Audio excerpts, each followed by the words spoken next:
G-Mix stars na sina John Prats at Miko Samson, muling nagkita pagkatapos ng 23 taon.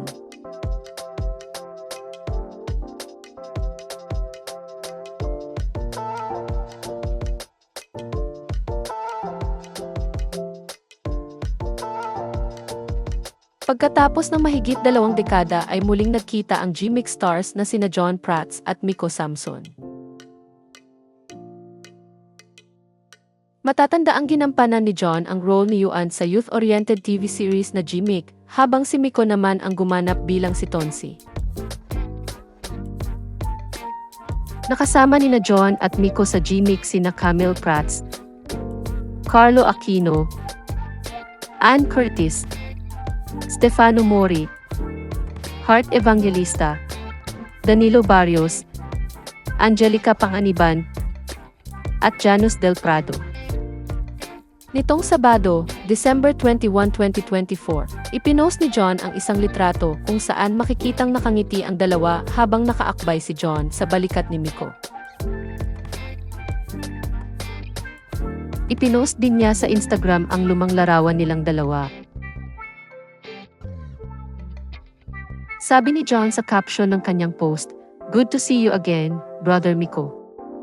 After 23 years, it feels unreal to catch up and remember the good times we had on G-Mix. Those memories will always stay with me. Hoping we can get the whole gang back together someday, that would be epic."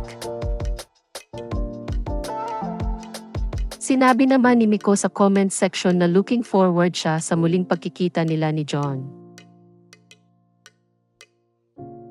Reply ni John sa comment ni Miko, "Yap. Bago ka umalis." Tulad ni John, umaasa rin ang netizens sa comment section ng naturang post na sana matuloy na ang reunion ng buong cast ng youth-oriented TV series na G-Mix. Habang patuloy na aktibo si John Prats sa showbiz bilang isang aktor at direktor, nagdesisyon naman si Miko na umalis sa showbiz at ituloy ang kanyang pag-aaral.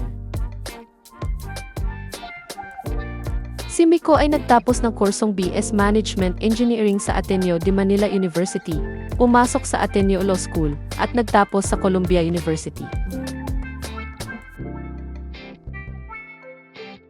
Isa ng abogado sa New York si Miko at ikinasal na siya sa jowa niyang si Zilpha Libarnes.